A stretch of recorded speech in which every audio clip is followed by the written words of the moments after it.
오늘도 건강 채널 기운팜을 찾아주셔서 감사합니다.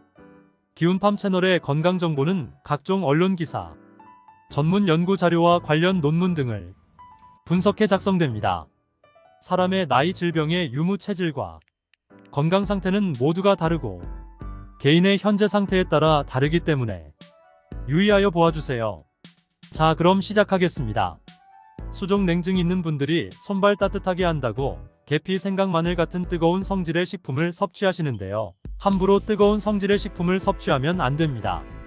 날씨가 추워지면서 특히 손발이 차가워서 힘들어하신 분들이 많으신데요. 흔히 알고 계신 손발이 차가운 원인이 혈액순환이 잘 안 돼서 라고 알고 계시는데요. 잘못 알고 계시는 것입니다.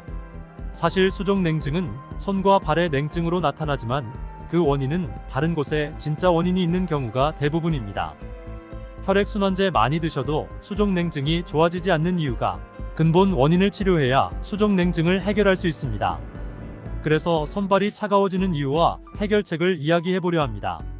수족 냉증은 손과 발이 다른 신체 부위에 비해 차가운 증상을 보이는 질환입니다. 수족 냉증의 원인은 혈액순환, 갑상선 기능 저하, 레이노병 등 다양할 수 있습니다. 따뜻한 밥을 먹고 나면 손발이 따뜻해지는 경험 해보신 적 있으시죠? 그리고 체하면 손부터 싸늘하게 차가워지는 증상 다들 겪어보셨죠? 수족 냉증의 첫 번째 이유는 배가 차기 때문입니다. 배는 우리 몸의 몸통 부위고 팔다리는 몸통에서 뻗어나왔는데 중앙인 배에서 스위치가 꺼지면 손발도 난방이 꺼집니다. 뱃속에 있는 위장관이라는 부를 때는 거대한 공장이 있는데 공장이 가동이 안 되면 손발도 싸늘하게 식게 됩니다. 그래서 수족 냉증의 원인이 위장관에 있다는 것입니다. 그래서 배를 따뜻하게 해야만 수족 냉증이 없어집니다. 두 번째는 막힌 열순환이 막힌 경우입니다. 한의학에서는 머리는 시원하고 발은 따뜻한 상태라고 하는 두한종혈을 인체의 가장 건강한 상태를 의미합니다. 반대로 위로는 뜨겁고 아래는 차가운 상열한 상태에서는 수족 냉증이 걸릴 수 있다고 합니다. 그래서 수족 냉증 있는 분들이 손발 따뜻하게 한다고 계피, 생강, 마늘 같은 뜨거운 성질의 식품을 섭취하시는데요. 함부로 뜨거운 성질의 식품을 섭취하면 안 됩니다. 상하축의 불균형이 더 심해질 수 있습니다. 혈액순환제를 먹어도 손발이 따뜻해지지 않는 또 다른 이유가 있습니다. 체액과 혈액이 부족한 것이 원인입니다. 순환이 막힌 게 아니라 물이 부족한 것이 원인입니다. 우리 몸에 수분이 부족하면 갈증이 나지 않을까 생각할 수 있지만 조금씩 탈수가 진행이 되어서 만성이 되면 목마름을 느끼지 못하는데요. 그럼 어떤 증상이 나타나냐면요. 피부가 건조해지고 잦은 어지럼증과 변비가 심해지면서 수족 냉증으로 나타납니다. 이런 것들은 모두 몸에 체액과 혈액이 부족하기 때문에 생기는 증상입니다. 이때는 혈액순환제를 먹는 게 아니라 탈수를 부르는 음식이나 생활습관을 차단하고 또 부족한 걸 채우고 물길이 충분히 만들어지도록 하여 손발까지 충분한 양이 흘러가도록 보충해주는 게 중요합니다. 세 번째로는 말초혈관이 문제일 수도 있습니다. 혈관의 노화나 당뇨병, 고지혈증 등 다양한 이유로 손발 끝에 말초혈관이 손상되면서 모세혈관의 숫자가 줄어도 수족 냉증이 나타날 수 있습니다. 모세혈관을 강화해야 수족 냉증이 해결될 수 있는데요. 손발이 시리고 차가운 증상이 심하다면 병원에서 정확한 진단과 치료를 받는 것이 가장 좋지만 일상생활에서도 지금부터 이런 방법들을 병행하시면 수족 냉증을 치료하는 데 도움이 됩니다. 배가 아파서 차가운 배를 가지신 분들은 반신욕을 추천합니다. 반신욕을 하시면 위장으로 가는 혈관이 확장하면서 배가 따뜻해지는 효과를 보실 수 있습니다. 일주일에 23회 하시면 좋습니다. 하지만 목욕요법도 잘못하면 건강을 상하게 할 수도 있으니까 내 상태에 맞게 하는 게 정말 중요합니다. 손발이 차면서 열이 위로 오르는 상열화한증이 있는 분이라면 반신욕은 반드시 피하셔야 합니다. 체액 부족으로 수족 냉증이 있으신 분들은 더더욱 반신욕을 하시면 안 됩니다. 땀이 나면서 탈수가 더 진행되어 냉증이 더 심해지게 됩니다. 그런데 반신욕 말고도 다른 방법이 있습니다. 상열화한증을 가지신 분들도 족욕으로 해결할 수 있습니다. 족욕은 열순환의 기능과 수족 냉증을 개선할 수 있습니다.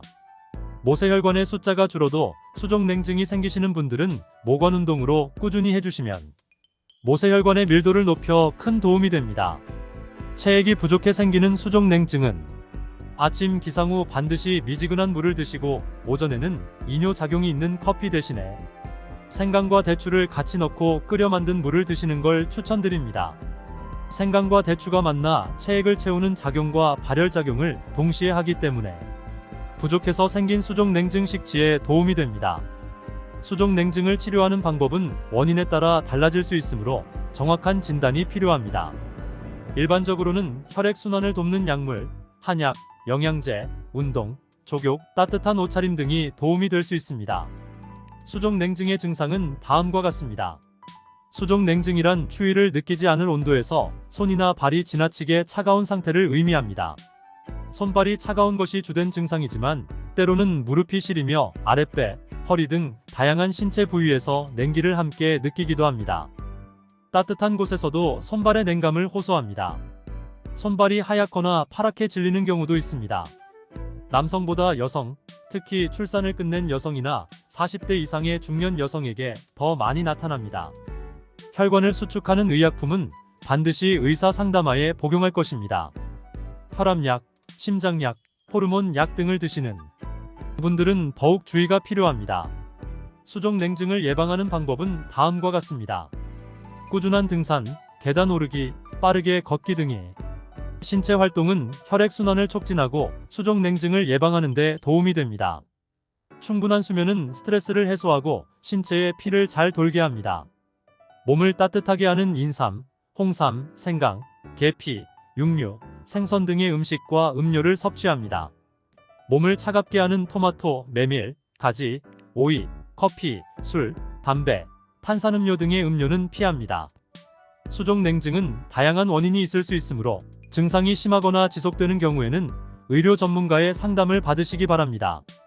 수족냉증의 원인은 혈액순환, 갑상선 기능 저하, 레이노병 등 다양할 수 있습니다. 수족냉증은 유전적인 요소도 원인으로 작용할 수 있습니다. 가족력이 있는 경우에는 혈관의 구조나 기능이 유전적으로 영향을 받아 혈류가 감소하고 손과 발이 차가워지는 상황이 발생할 수 있습니다. 유전적인 혈관 이상은 혈류의 원활한 흐름을 방해하므로 수족냉증이 나타날 가능성이 높아집니다. 손발이 차가운 원인은 손발의 문제가 아니라 전신의 문제이기 때문에 몸 전체의 균형을 잡으면 저절로 손발이 따뜻해집니다. 긴 내용 보아주셔서 감사합니다. 이상으로 오늘의 이야기를 마치겠습니다. 기운팜 채널은 여러분의 건강하고 행복한 삶을 응원합니다.